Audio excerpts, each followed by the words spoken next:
ওই যে ছেলেটা ও চাঁদাবাজি করলো, ও তো ধান্দাবাজি করার জন্য সমন্বয় হয়েছে, তাই না? ওর তো আন্দোলনের কোনো ক্রেডিট আছে? তো আন্দোলনটা সারা দেশব্যাপী তো অর্গানাইজ হইতে করা যায় না কমিটি করে। যাত্রাবাড়িতে কোনো বিশ্ববিদ্যালয় ছিল? যাত্রাবাড়িতে নটরডেম কলেজের মতো কোনো উন্নত মানের শিক্ষা প্রতিষ্ঠান ছিল যে ছাত্ররা সব অর্গানাইজ করে লড়াই করেছে? আপামর জনসাধারণ রাজপথে নেমে এসেছে। সেম সিনারিও বাড্ডাতে যান, মিরপুরে যান, উত্তরাতে যান, অল ক্লাসেস অফ পিপল রাস্তায় নেমে গিয়েছে। উমামা যে নেত্রী, তাকে আমি ধন্যবাদ জানাই, কিছুটা সাহস উচ্চারণ করেছেন, আবার কিছু করেন না। তিনি বলেছেন যে এটা আমার বলতে নিজের থুতু ফলালে উপরের দিকে এইরকম মনে হয় যে সমন্বয়কদের নামে রক্ষী বাহিনী স্টাইল একটা গ্রুপ তৈরি করার চেষ্টা করা হয়েছে। এটা আন্দোলনের স্পিরিট ছিল না, এটা আন্দোলনের সঙ্গে প্রতারণা করা হয়েছে। এটা উচিত হয় নাই। আজকে আমি যে আমরা যারা লড়াই করেছি ধারাবাহিকভাবে 15-20 দিনের মিডিয়া ফেজে আমরা নেতা হই নাই, ধারাবাহিক একটা স্যাক্রিফাইস ডেডিকেশনের মধ্য দিয়ে আমরা আমাদের অবস্থান তৈরি করেছি।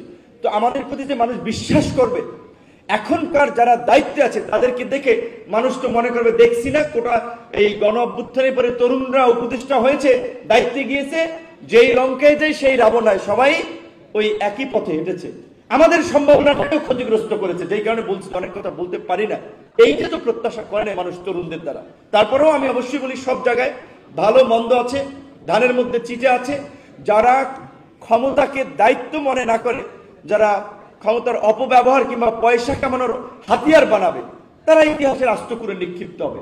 আর যারা ডেডিকেশন নিয়ে লেগে থাকবে, যেমন আপনাদের এখানে অর্গানাইজার যারা, কে তাদের মধ্যে তো কেউ সমন্বয়ক নাই, কেউ কোনো বিশাল নেতা নাই, তাদের ডাকে অনেকগুলো রাজনৈতিক দলের শীর্ষ নেতারা এখানে এসেছে না, বিকজ তারা আপনাদের স্যাক্রিফাইস জানে। সো এই বলবো, এই আমাদের লক্ষ্য উদ্দেশ্যটাকে সামনে রেখে এই নিরাপদ সড়ক আন্দোলন, নিঃস্বার্থ পথ চলা সামনে অব্যাহত থাকুক। আমার যে কোনো ধরনের সহযোগিতা অতীতেও ছিল, সামনেও থাকবে, এবং আবারও মন খোলা একটি দল, সবার প্রতিনিধিত্ব থাকবে। তারা ঠিক করবে কে ইলেকশন কমিশনের প্রধান হবে কিংবা ইলেকশন কমিশনে কারা কারা আসবে। তারা ঠিক করবে পাবলিক সার্ভিস কমিশন কি প্রক্রিয়ায় নিয়োগ পাবে, কারা কারা নিয়োগ পাবে, যেন নিউট্রালিটি নিয়ে কোনো প্রশ্ন না ওঠে। এই রকমের 3-4টা প্রতিষ্ঠানের কথা আমরা বলছি, মানতে চাচ্ছেন না, কারণ তারাও দলীয়করণ করতে চায়। যে দলীয়করণের ফলে বাংলাদেশের 16 বছরের ক্রাইসিস এবং ইচ্ছেমতো সংবিধান কাটাছেড়া করার মধ্যে দিয়ে যে এই কর্তৃত্ববাদের জন্ম হয়েছে। আমরা বলছিলাম সেই ক্ষেত্রে এই আপার হাউস থাকলে পার্লামেন্ট সংশোধনের জন্য লোয়ার হাউস, আপার হাউস দুই জায়গায় আপনার সম্মতি লাগবে। রাজনৈতিক দলের অনেকে এটা চাচ্ছেন না। এই জন্য আমরা বলছি যে এই পরিবর্তনগুলো যদি আমরা না করতে পারি, তাহলে আবার ফ্যাসিবাদ ফিরে আসবে। সেই জায়গা থেকে আপনারা তরুণ প্রতিবাদী বিপ্লবী, আপনারা আসল বিপ্লবী আমি চিনি।